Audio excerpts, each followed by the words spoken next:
Oi, gente.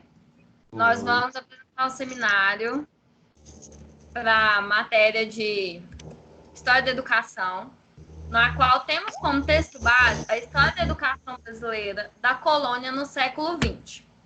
A nossa apresentação se dá pela unidade 3, que é a Educação Brasileira na República, que começou no ano de 1945 e se estendeu até a década de 2000.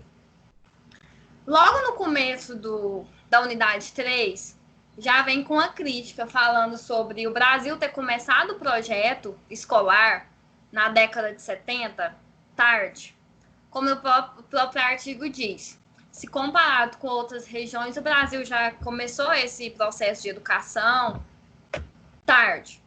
Este processo escolar, que se diz ser para todos, que do nosso estudo vai até o ano de 2000, é um processo inconcluso, exatamente por isso. Ele tinha algumas, a gente vai falar mais sobre, ele tinha em algumas partes, em outras não. Já hoje ele é homogêneo, por isso que falam que nessa época, até a década dos anos 2000, ele era inconcluso. Sabemos também que a educação brasileira ela é fortemente marcada pelo autoritarismo e exclusão, ou seja, era somente para privilegiados, pessoas com classe econômica alta, até porque para eles não era vantagem nenhuma ter uma população com uma educação boa, porque isso ia atrapalhar na mão de obra, na economia, e não era o que eles queriam, né? E neste período, as decisões governamentais eram tomadas pensando de uma forma hierárquica, que era de cima para baixo, né? Ou seja, pegava as pessoas de classe social alta, os ricos, e dali ia descendo até chegar aos pobres. Ou seja, não tinha vantagem nenhuma para as pessoas de classe baixa. Exatamente, mais uma vez, pensando na economia. O acesso à escolarização era reivindicado pela popularização desde décadas anteriores. Mas somente em 1969, no governo de Emílio, que a reivindicação foi atendida sim, entre partes, que foi o ensino fundamental gratuito para todos. Vale ressaltar que esse período da história brasileira foi um dos mais violentos, o artigo traz isso, foi um dos mais violentos na história da República. Exatamente por conta disso. Eles tiraram toda aquela hierarquia que tinha, né? O poder da classe alta e uniformizou isso de uma certa maneira. Isso gerou revoluções, manifestações, teve muitas mortes. Como diz, foi uma época um tanto quanto violenta. E nesse momento, eles se depararam com outro problema, que era uma demanda. Eles abriram o ensino fundamental gratuito para todos, só que a demanda ficou grande. Eram poucas instituições. Aí eles aumentaram as instituições gradativamente e também a quantidade de séries. E vocês já devem ter ouvido falar, alguns pais nem tanto, mas avós falando, na minha época eu estudei só até a terceira série. Quem passava disso era quem podia pagar, era quem tinha mais dinheiro. Depois disso aqui, não. Eles aumentaram a quantidade de séries obrigatórias e gratuitas. Mas enquanto eles resolviam o problema da grande demanda de alunos, surgia outro, que era o ensino vago. O ensino não tinha qualidade, não tinham pessoas capacitadas para aplicar a aula nessas séries que tinham criado, né? Até porque era uma coisa nova, e sem professores capacitados para aplicarem a aula naquelas séries. Na década de 1940, Getúlio Vargas foi deposto, e com isso iniciaram a criação de um novo projeto de direito democrático, sobre as diretrizes e bases de educação nacional. Essa proposta tendeu em discussão entre os defensores da escola pública e laica e os partidários da escola particulares e confessionais por um longo período. Por que eles fizeram isso? É igual quando, na atualidade, a gente pega um novo projeto e tem tudo isso, né? Vai para a Câmara, da Câmara vai passando para o Senado, até chegar na concretização dela, até ela ser aprovada. Por que eles fizeram toda essa demanda, toda essa demora? Porque eles não queriam. Eles não queriam que ela fosse aprovada, o que foi atrasando bastante a educação no Brasil. Então, vocês terem uma noção, 13 anos depois, o processo ainda estava em discussão entre a esquerda, a Igreja Católica e a União Democrática Nacional. E os três tinham que entrar em um acordo para que essa lei, esse projeto, pudesse entrar em vigor. 13 anos depois, essas três classes ainda precisavam entrar em acordo para depois eles colocarem o projeto em ação. Então, foi uma coisa que atrasou bastante. Logo, o Constituinte se estabeleceu e o projeto enviado para aprovação não foi o esperado. E a igreja, junto aos conservadores do ensino, que eram os que mais queriam que esse projeto não, que o projeto da União Democrática Nacional, que era a homogeneização, a escola para todos, não fosse aprovado. E foi devido a isso que eles fizeram pressão para que esse projeto não fosse aprovado. A escolarização, então, se deu por meio do capitalismo e socialismo, que foi dando início às escolas públicas e privadas. Neste período, os defensores das escolas públicas se mobilizaram em defesa da campanha de defesa da escola pública, que culminou em sucesso, né? Entre aspas, porque até hoje a gente vê que existe essa hierarquia do quem tem classe alta até os que têm a classe extremamente baixa, e tendo instituições capazes de aplicar a educação nacional e ajudar a produzir conteúdo para todos.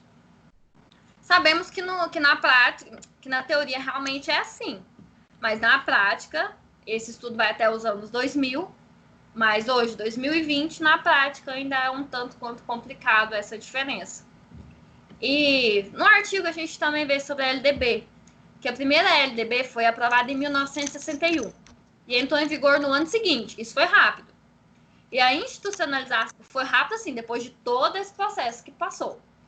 E a institucionalização do fim da discriminação e educação de qualidade se manteve intacta e em graus diferentes nos ramos da educação. Ou seja, foi liberado por um lado, mas trazia a exclusão do outro.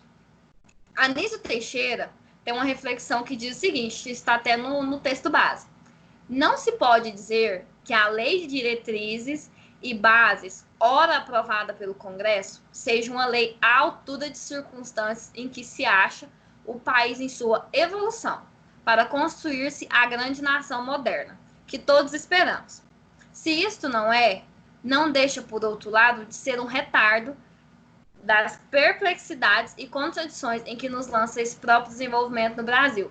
Ou seja, lá atrás eles já falavam sobre isso, que essas coisas elas eram criadas, mas elas ficavam na expectativa, elas não vinham para a prática, elas ficavam na teoria, fazendo com que toda essa sociedade moderna acabasse ficando em um retardo. Agora eu vou começar o assunto, que é o movimento da educação popular e o método de alfabetização de adultos de Paulo Freire. O que Paulo Freire fez? Ele criou um método, ele desenvolveu essa pedagogia, que se chama pedagogia do oprimido. Foi uma transformação de uma sociedade fechada para uma sociedade aberta. O que era a sociedade fechada? A sociedade fechada é quem não tinha estudo. Eles chamavam de sociedade fechada, e a sociedade aberta, que era a elite, os que tinham o poder da política e tal, que era a sociedade aberta. E o que ele queria? Ele queria introduzir a sociedade fechada, abrir, ampliar ela para todos, ser aberta, para ter uma educação para todos.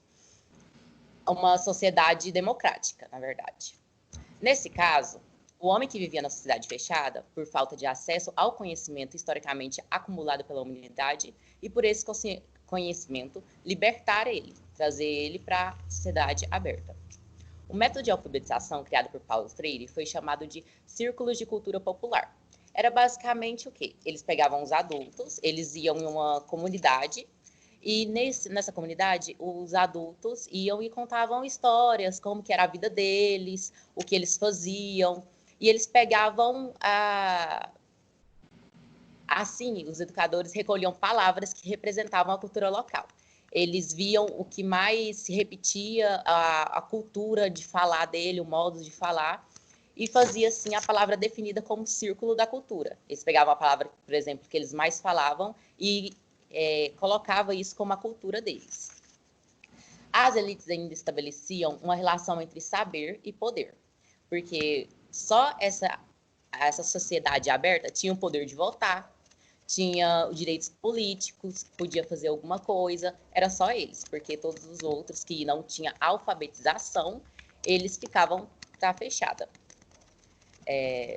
E por isso que a eficácia desse método freiriano de alfabetização assustava a sociedade brasileira, em modo, porque a elite não queria que todo mundo tivesse esse poder, ou que os outros analfabetos tinham esse poder de votar. Eles não achavam que eles tinham esse direito. E Paulo Freire criou esse método para conseguir fazer uma democratização assim para todos, liberal mesmo.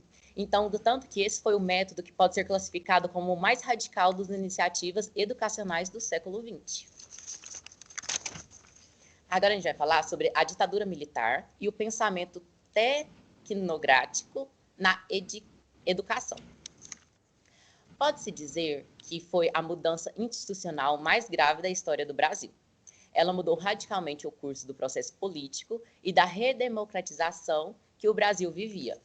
Como a gente sabe, pelo menos a maioria sabe, o regime militar foi uma coisa assim que se tirou a democracia da população, né? Foi para o poder militar.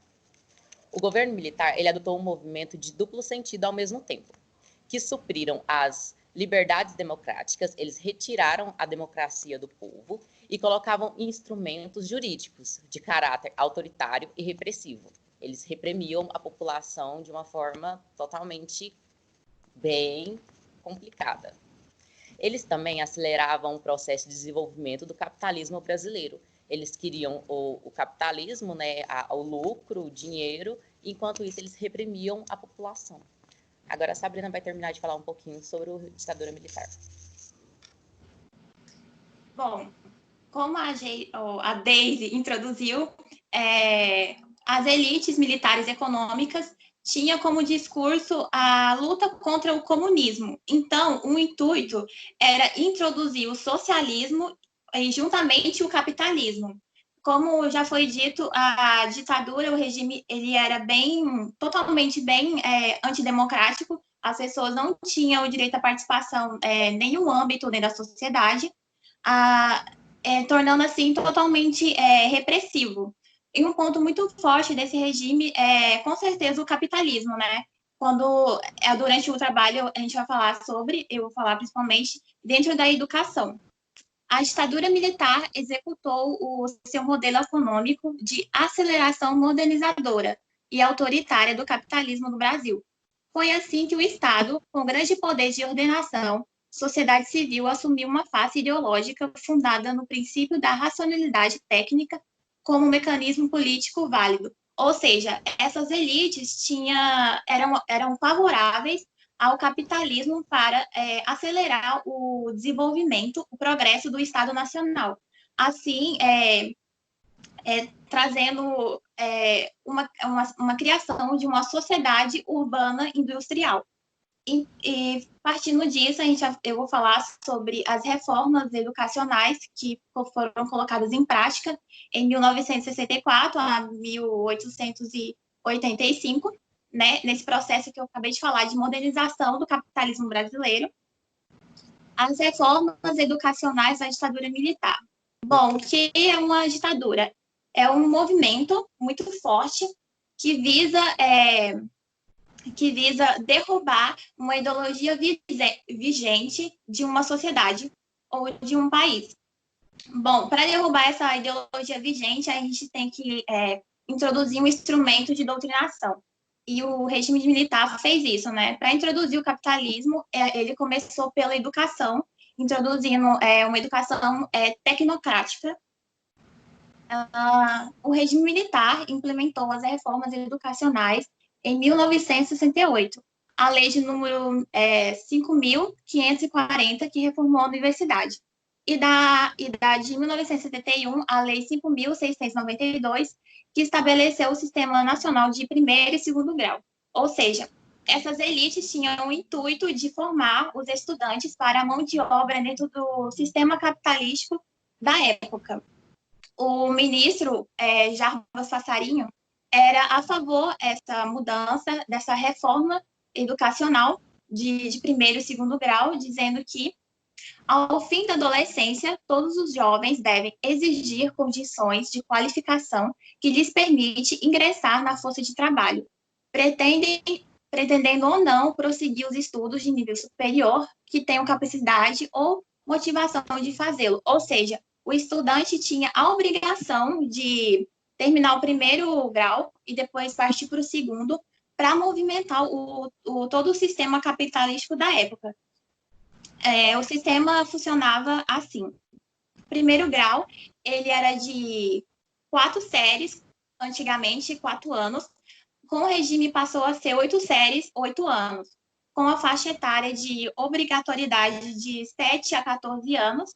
Depois, quando fosse terminar o primeiro ano, primeiro grau, partia para o segundo grau, que era de um ensino facultativo, de 3 séries.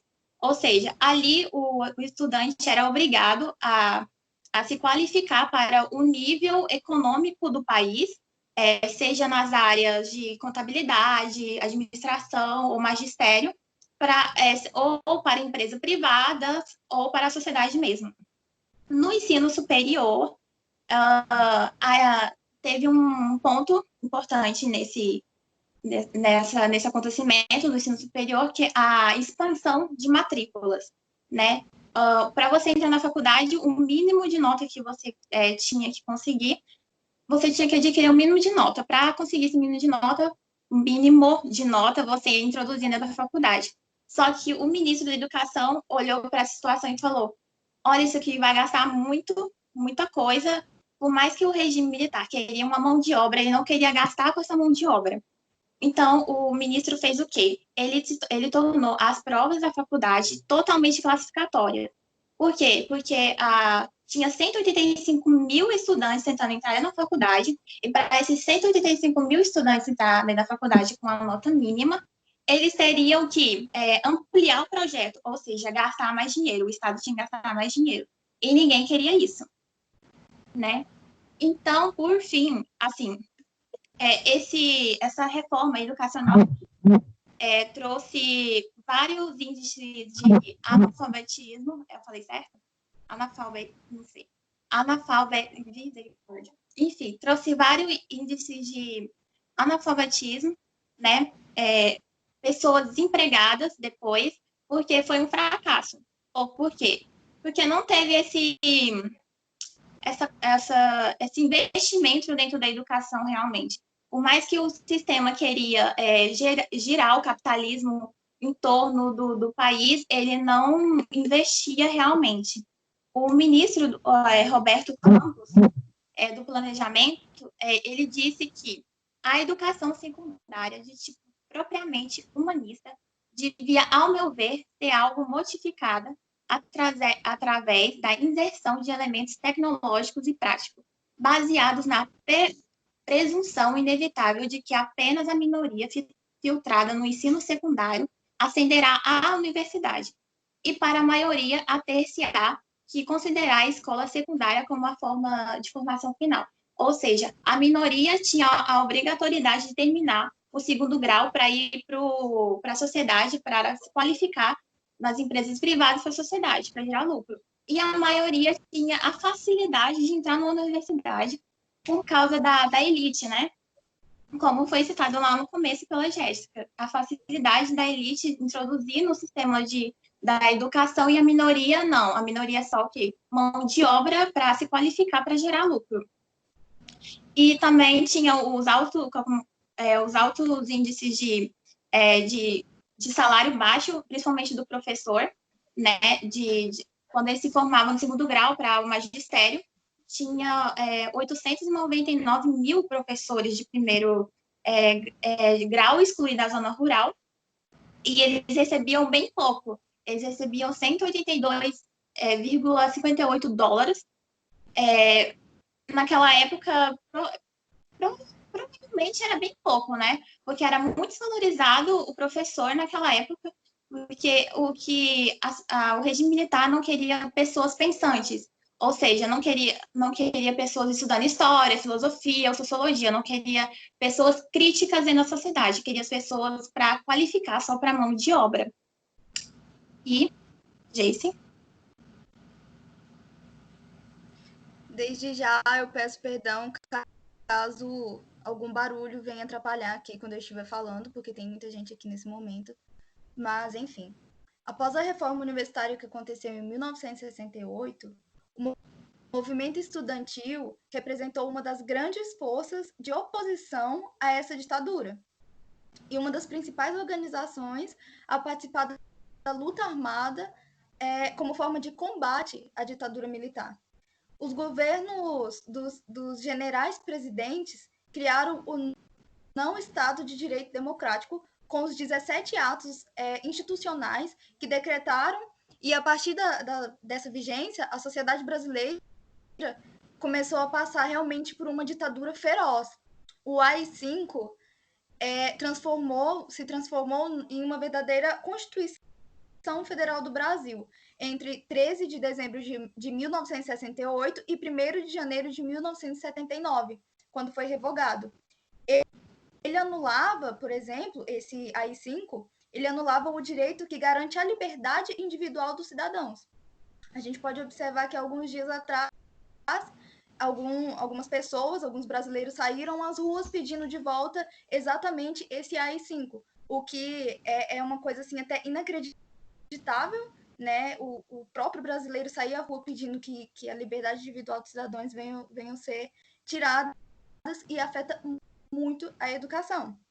A partir da segunda metade da década de 1970, a sociedade civil brasileira começou a se mobilizar para derrubar essa ditadura militar. E em 1979, foi reconstruída a União Nacional dos Estudantes, que havia sido fechado pelos militares em 1968 e colocado como ilegal. A partir, então, dessa reconstrução da União Nacional dos Estudantes, surgiram vários movimentos onde os principais protagonistas do setor educacional, ou seja, os professores, passaram a interferir diretamente na chamada grande política nacional, participando de lutas por liberdade democráticas, para conseguir realmente poder se expressar, poder trazer coisas positivas para o ensino. E alguns desses projetos que eram... com as eleições diretas para governadores de estados, que aconteceu em 1982, foram gerados projetos educacionais alternativos ao ensino tecnicista imposto pela ditadura militar. Só que alguns desses projetos que foram gerados, eles sofreram muitos ataques.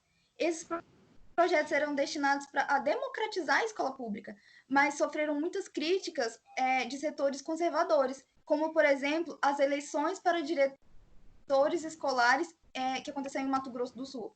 Muitos foram contra essas eleições, ou seja, eles não queriam que fosse eleito o diretor da escola, diretores escolares, de uma forma democrática. Então, eles foram altamente contra isso. E em São Paulo, o maior alvo de crítica foi o ensino de história em sala de aula, que foi considerado uma influência marxista.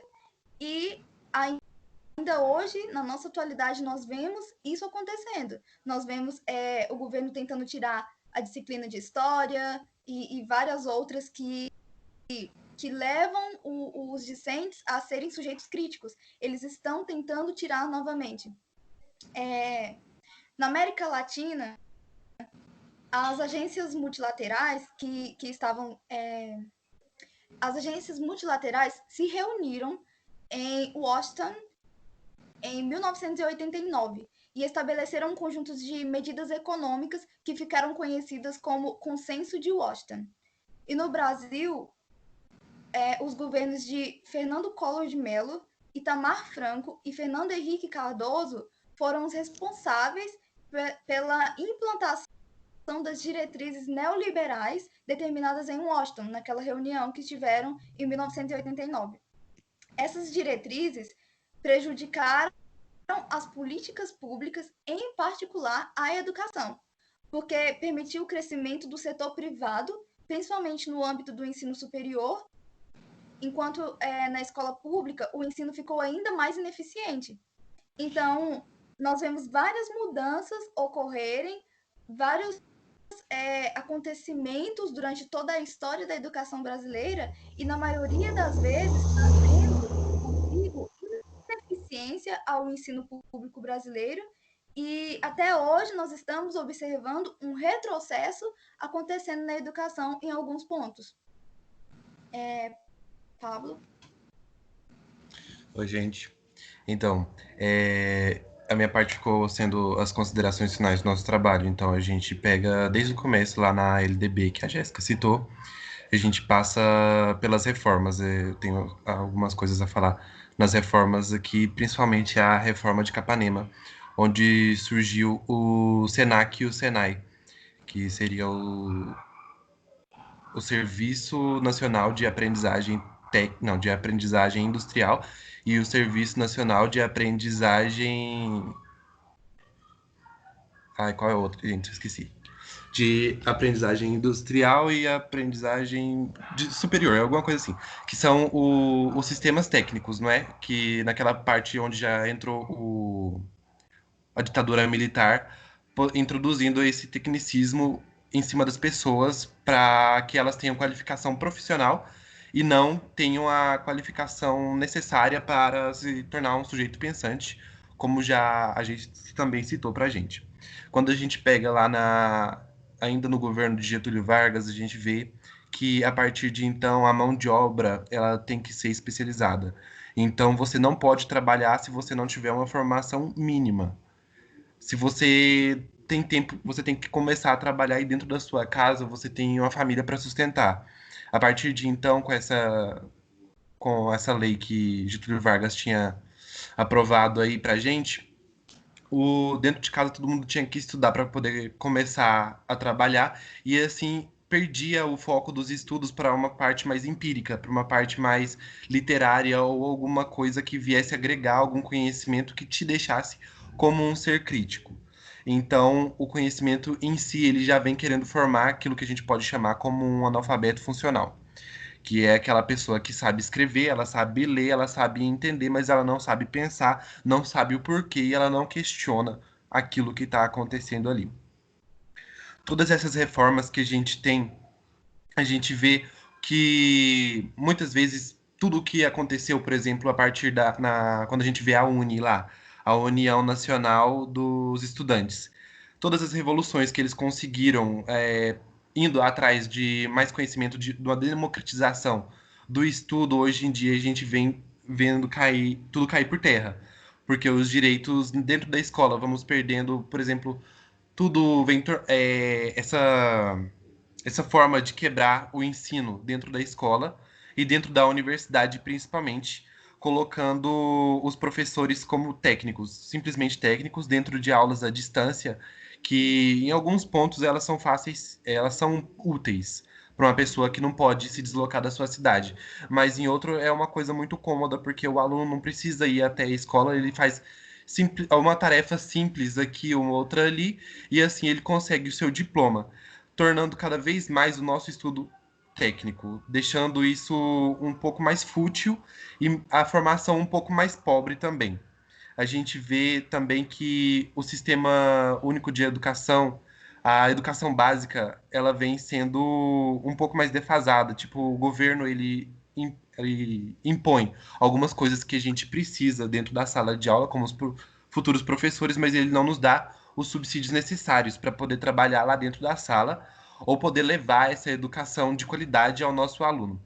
Ele vem tirando da gente alguns direitos que são nossos, como no caso dos professores, algumas gratificações estão sendo tiradas, alguma coisa do tipo. Então, ele não investe na formação de novos professores, ele não investe na formação dos professores que já estão lá, e assim a educação vai começando a piorar cada vez mais e voltando ao que era antes, formando apenas mais trabalhadores técnicos, mão de obra bruta. E é isso aí, gente. Então, novamente afirmando, a gente continua passando por um retrocesso, né, digamos assim. Sim. Tudo que a gente chegou acaba caindo por terra aqui, porque a gente cagou na eleição. Vamos. E mais uma vez, a gente vê a cursos que tornam seres humanos pensantes, como história, filosofia, sociologia, sendo tão criticados e caindo por terra, desvalorizados totalmente.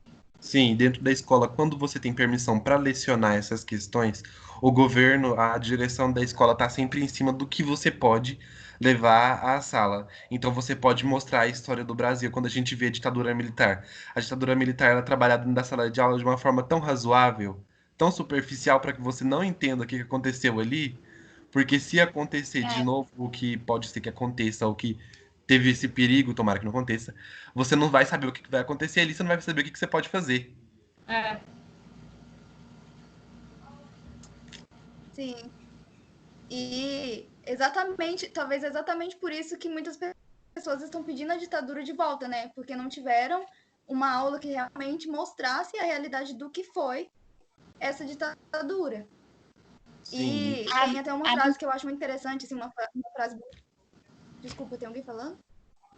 não. não, pode falar, depois eu falo. Então, tem até uma frase, assim, bem clichê, mas que é total, real, que diz assim: o governo não dá educação porque a educação derruba o governo. Então, é simplesmente isso. A minha mãe, ela nasceu no período da ditadura, praticamente, né? Eu perguntei para ela se ela lembra desse período. Ela falou que não lembra do período. Para ela nem sabia que tinha esse período. Ela era da Bahia, na zona rural mesmo. Ou seja, essas pessoas que pode estar apoiando hoje em dia a ditadura, supostamente também não sabia da existência ou não sabia que o Brasil estava nesse período todo de regime. É isso. Sim. Então é isso, gente. Curte nosso vídeo, compartilha, se inscreva no canal. Sim, esse Nosso vídeo foi. Instagram aqui